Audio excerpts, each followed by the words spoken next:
अस्सलाम वालेकुम एवरीवन, कैसे हैं आप सब। Welcome back to my channel simple recipes and remedies.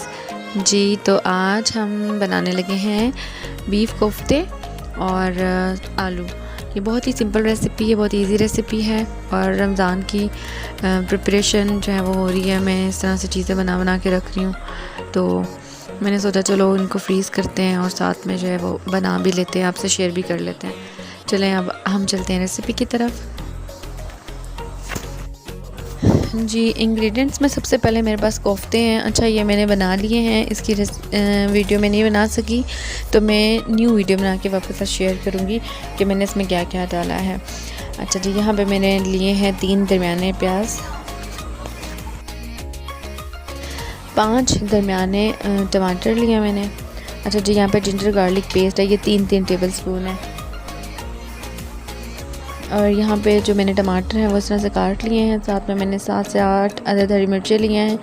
इनको हमने ना एक साथ ग्राइंड करना है, वो मैं अभी आपको आगे दिखाती हूँ। अच्छा, यहाँ पे क्या करना है, बड़ा सा पतीला लिया मैंने, इसके अंदर ऑयल जो है वो 2 कप के बराबर डाला है और ये वाली प्याज डाल दी है। अच्छा जी, इस प्याज को हमने ब्राउन नहीं करना ज़्यादा, इसको बस हमने लाइट सा फ्राई करना है कि हल्का सा गोल्डन ब्राउन कलर आ जाए। अच्छा जी, इसमें मैंने ऐड किया है ज़ीरा, ये ऐड किया 1 टेबल स्पून। ज़ीरे का काम ये है कि ये ना प्याज की जो मिठास है इसको ख़त्म करेगा और सालन में खटास पैदा करेगा। अच्छा, अब हरी मिर्चें, टमाटर और इनको हमने ग्राइंडर में डालना है और अब साथ में मैं प्याज का वेट कर रही थी कि वो भी ब्राउन हो जाए।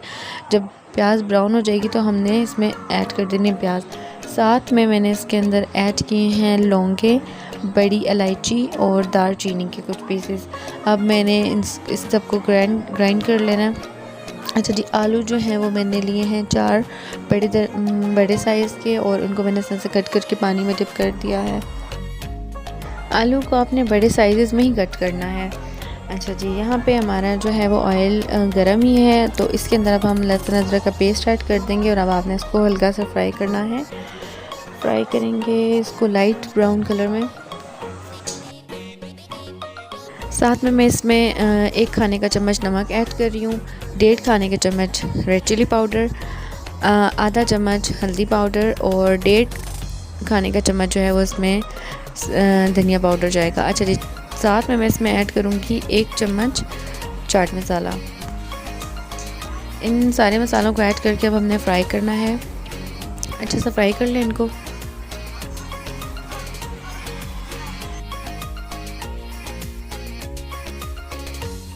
यहाँ पे हमारा मसाला जो है वो अच्छी तरह से फ्राई हो चुका है। अब जो हमारे पास ग्रेवी है टमाटर, प्याज और हरी मिर्चों की पेस्ट की, उसको हमने ऐड करना है। अच्छा, हरी मिर्चों का जो होता है वो बहुत अच्छा टेस्ट होता है, उसे जब हम ग्राइंड करते हैं तो वो उसका टेस्ट इन्हेंस हो जाता है। तो आपने इसको इस तरह से ऐड करना है, एंड में हरी मिर्चें दूसरी तरह से नहीं ऐड करनी। अच्छा जी, इस मिक्सचर को हम पकाएंगे थोड़ी देर, क्योंकि इसमें आपको पता है ये पानी निकलता है, पानी रिड्यूस होता है। तो आपने जब तक पानी निकलेगा, रिड्यूस होगा, उसके बाद जब वो मसाला पक के रेडी हो जाएगा तो फिर हमने इसमें कोफ्ते ऐड करने हैं। हमारा मसाला रेडी है बिल्कुल। अब मैं इसमें कोफ्ते ऐड कर रही हूँ, एक एक करके आराम से ऐड करने हैं।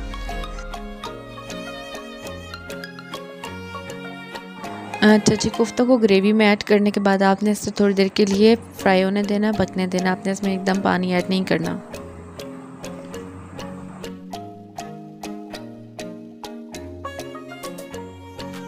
यहाँ पे मैंने 2 गिलास पानी ऐड किया इसके अंदर, क्योंकि कोफ्तों की आपको पता है ग्रेवी थोड़ी सी पतली ही होती है और ये इसने बॉयल होना था, फिर थोड़ा सा पानी ड्राई भी हो जाता है, तो इसलिए यहाँ पे मैंने 2 गिलास पानी ऐड किया। अब ये पानी ऐड करने के बाद साथ मैंने आलू डाले और अब हम इसके ऊपर जो है वो इसकी लिड से इसको कवर कर देंगे और इसे पकने के लिए छोड़ देंगे।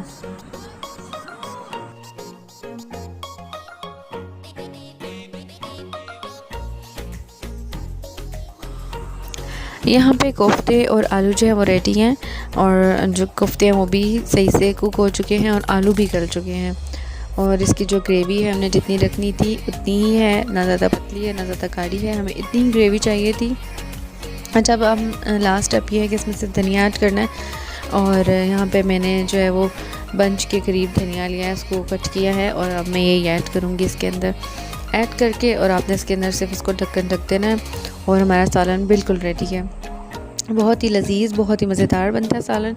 और कोफ्ते आपको पता है कि हर किसी को पसंद होते हैं, और रमज़ान है तो सहरी के लिए या अफ्तारी के साथ, अफ्तारी में खाना खाने के लिए बहुत मतलब मज़े की एक डिश बन जाती है। और दूसरा ये कि कोई मेहमान आए तो तब भी बहुत अच्छे लगते हैं कोफ्ते बनाना, और सब लोग इसे पसंद भी करते हैं खाने के लिए, तो ये दावतों में भी यूजली यूज़ होते हैं। अच्छा जी, यहाँ पे हमारे जो है आलू कोफ्ते रेडी हैं और बहुत ही माशाल्लाह मज़ेदार बने हैं, बहुत अच्छा टेस्ट है इनका। और आप लोग भी ये रेसिपी ज़रूर ट्राई कीजिएगा और मुझे बताइएगा ज़रूर कि कैसे बनी है। और जिन्होंने मेरा चैनल सब्सक्राइब नहीं किया, प्लीज़ मेरे चैनल को सब्सक्राइब कर लें और मेरी वीडियो को लाइक करें, और मुझे अपनी दुआ में हमेशा याद रखें। अल्लाह हाफ़िज़।